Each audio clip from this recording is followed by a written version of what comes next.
that is me about 35 years ago. And I am going to recreate a story of those times. And I'm using a few pictures to kind of make it slightly real for you guys. One of the things is it's going to be a monologue, so there could have been interaction, but I think I need more time for that. And since I have a window period of 15-20 minutes, okay, I was not able to build in any interaction, so it's going to be a monologue, so you need to be patient. The second is while I'm narrating the story, I may not be able to look at the chat. So you can forget about writing anything there, or if you at all want to share something, you can do that later with me on Teams. Well, I will capture the chat and send it to you, Ullas, so you'll not. That's so nice. That'll be a great thing. But I will not be able to kind of see it or react on it. Okay, so I'm calling it working in the remote. Yeah, so I think my story is about working in the remote. So let me take you to the remote place straight away. Place called Chumathang in Ladakh, which is 130 miles from Leh and 11,500 feet high. And this is what our camp looked like in the winter, and this is what it looked like in the summer. So I was part of a unit which was posted here, and the unit was 5 Assam Regiment. And when I say a unit, it's the smallest self-sufficient fighting unit of the Indian Army. And a unit is got about 1,000 people. So what are 1,000 people doing here in this post in Ladakh? Okay, so they are manning these mountains. So lovely mountains, 500 people on this mountain and 500 people on this mountain. And we're guarding the axis to prevent any Chinese aggression coming in through this axis. This axis happens to be the Indus River axis, the river that is flowing down. And that's what the unit is doing there. Now, while the unit is posted in a typical defense posture, one of the activity that we do is we send small teams on the border and for vigilance, and we call that patrolling. So I'm going to share the story of one such patrol that I went on, and that patrol was LRP. LRP is the long range patrol. And long range patrol is a specialized patrol where you have to sometimes cross the enemy border, cross the international border and go into the enemy territory. There could be a chance of being caught as a prisoner of war and something like that. But I'm not going to share the story of the patrol, but what happened after the patrol. Okay, so just to give you an idea, let's look at this map of India, northern India. And there are lots of things to see there, but let me just bring your focus down to, you see Srinagar, you see Kargil. I hope you guys can see the mouse that I'm dragging. And yes, thank you. And there is Leh. Okay, so let's look at Leh and let's look at this Indus River, which is actually, it originates in Karachi and then all the way goes into POK and then into Ladakh, Kargil, Leh, and then further down into Tibet and China. Okay. Now I showed you this place, Chumathang. The Chumathang is here. If you can see my pointer. So where the Indus River takes a 90-degree turn, just before that is the place where Chumathang is there. And our unit was the forwardmost post on the Indian side on the border. And we were guarding the border that, you can see here. This is China occupied India, and then you have the LOC, which is the line of control. Now what happens to this line of control as it comes down south is that it merges with the river. And the reason for that is because the terrain here is pretty bad. It's very rough terrain. There's no point, trying to claim that this is ours and this is yours. So for convenience, I think India and China agree that this portion specifically, the southernmost portion, is the international border. So now I had to go on this patrol. So we started from Chumathang, and we took a 3-ton, 30 of us in a 3-ton went and plonked somewhere on the border. We set up a base camp and we did this patrol for a few days. Yeah. So the terrain was very rough, as you can see. And then 3 days we were, up and down in the day and in the night, traversing the ridges and trying to find the enemy information that we were sent for. That's what a patrol does. You get enemy information. And because it was an LRP, it was a long range. It was 5 days. It was longer distance, and we had to actually take a vehicle. And there were 30 people who were doing that. I was a patrol leader and I had 30 men with me.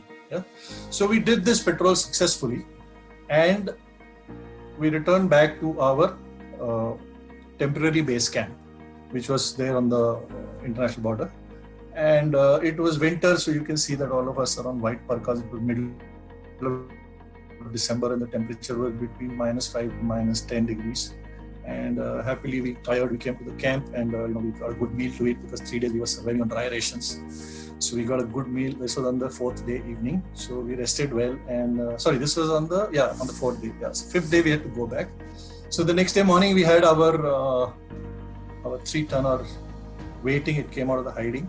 So all of us packed into it and started our journey back.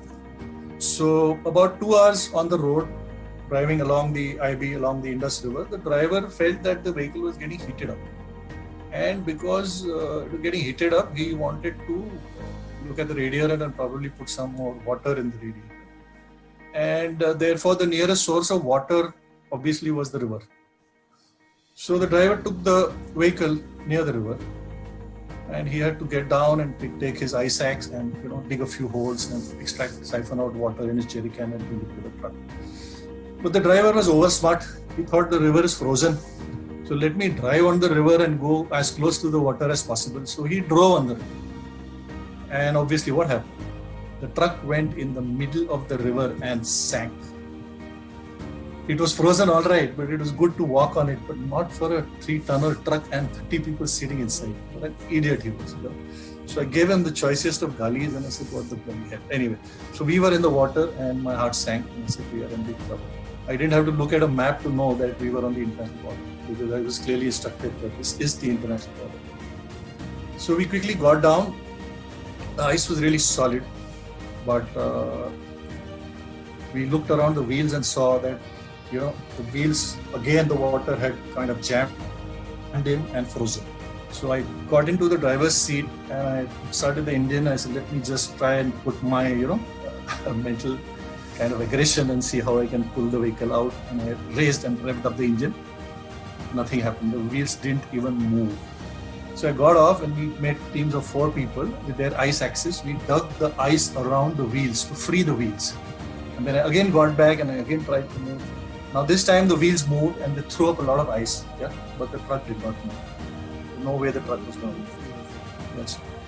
So we knew that we were in deep trouble. So I got into action. So I sent we had 2 signal men. So I sent them to find the spot where they get a good radio signal, and immediately send a signal to the battalion headquarters saying that vehicle breakdown. And I also said that quickly send a signal back to the base camp where we came from, because there was a jeep which had gone there for some supplies. So I said, you tell the jeep to come with a tow chain. And I also sent 2 guys, back on the same track walking, because in case the signal doesn't reach, then these guys should reach and bring the jeep. So in the meantime, we tried to survey the ground, look around. And said, maybe the Chinese were already waiting for us. Maybe they saw us doing the recce on the other side, and they said, let's chase these guys. But luckily, we couldn't see anybody. And then there were multiple thoughts in our mind. What can happen? The Chinese could think that here is a stranded unit. Let's go and kill them.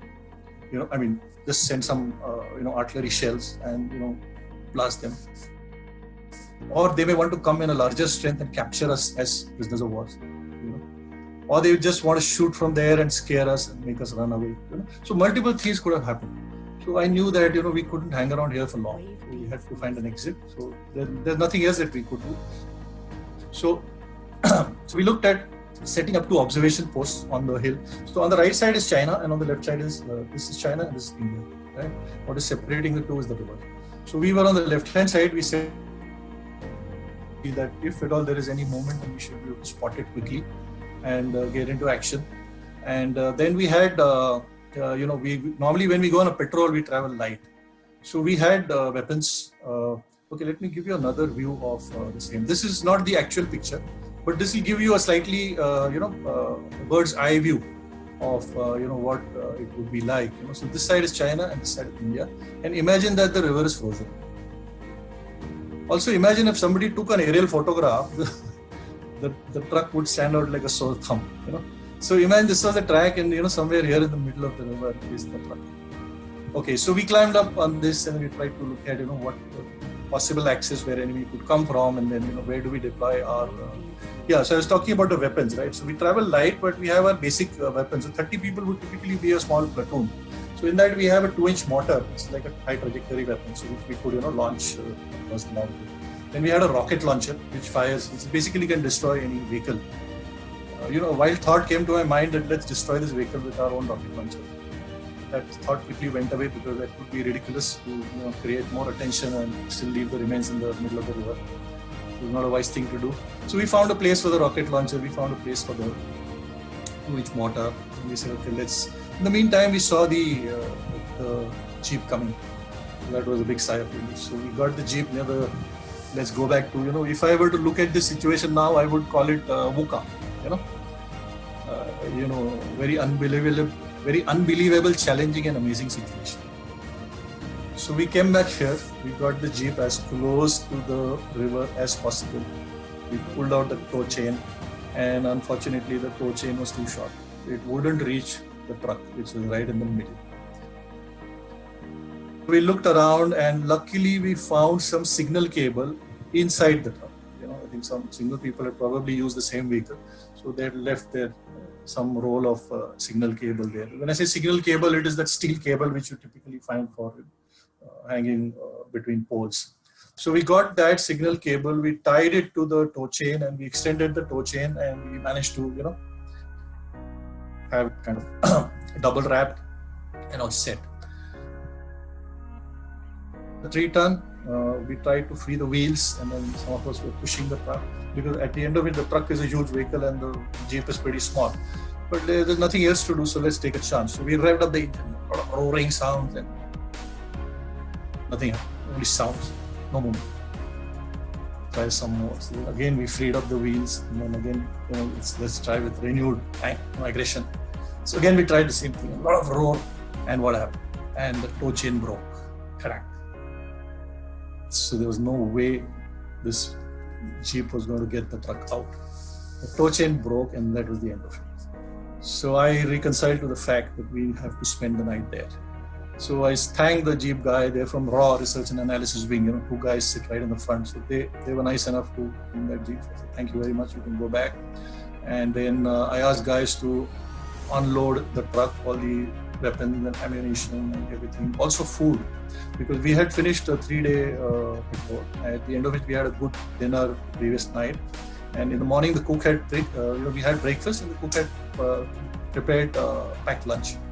So we had a packed lunch, and I told you guys, hey, this is your lunch and this is your dinner.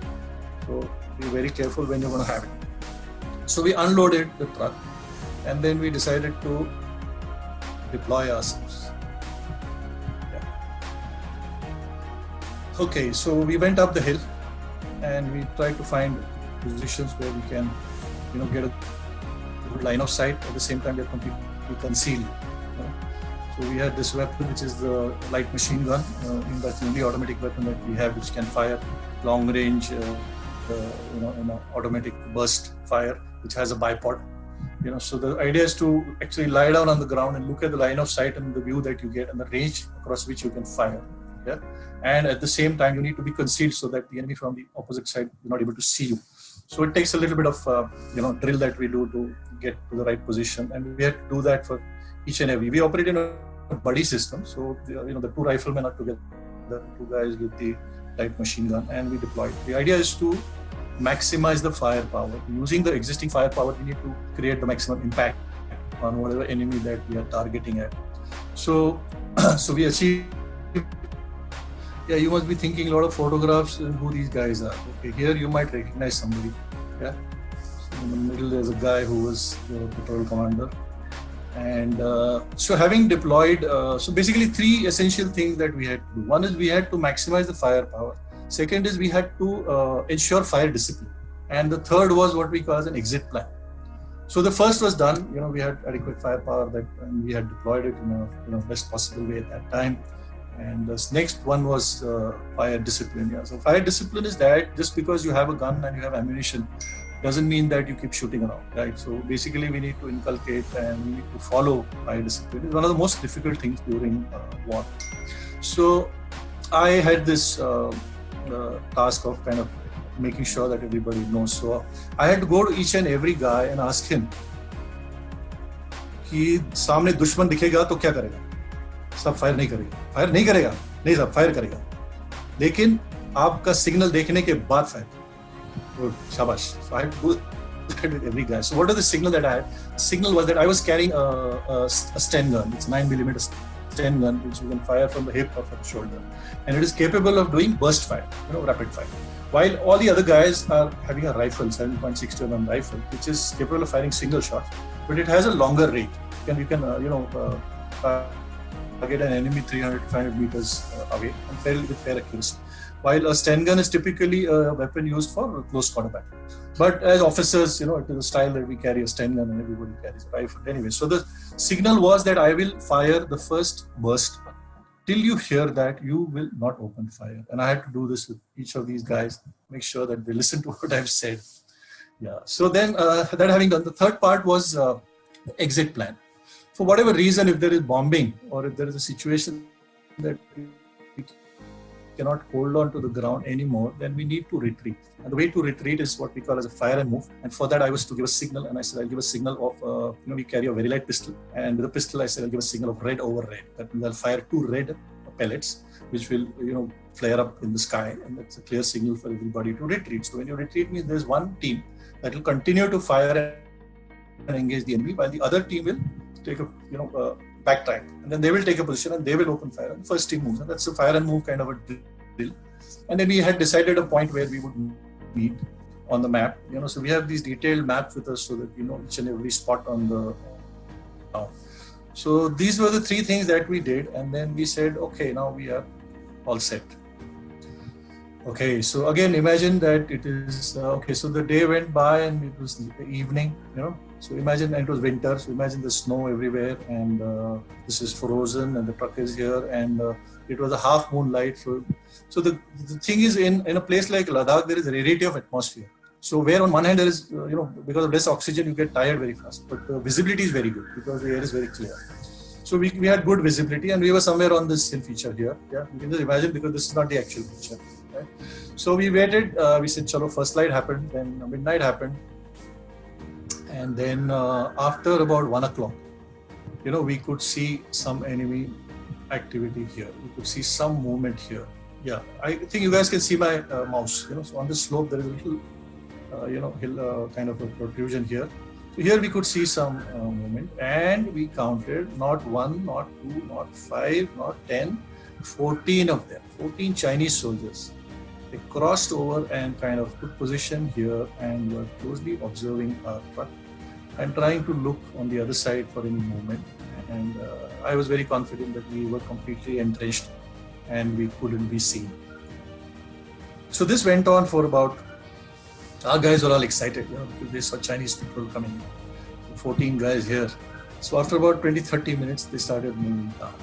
Okay, they started moving down, and they came to something like here. Very, very, very, very close to the truck. And they again deployed themselves, because again they are also vulnerable. So they kind of took positions here, and then they hung around there for about 20-30 minutes trying to figure out what is happening. So whether this is a booby trap, or is somebody in trouble, or what exactly is happening. So we were sure that they may not come right close, to the truck, fearing that it might, just blow up. So they were quite close and they were watching, and I could see that, each of my guy was completely excited, and anybody could have just pulled the trigger and it would be hell. I would definitely be court-martialed, if not, dead before I go there. So that was absolutely a tense moment. And we waited and we waited. And after about 30-40 minutes, these guys had enough, and they couldn't see anything. So they, instead of coming further, they backed out. And while going back, they did not go back the same way. They took another route and exited.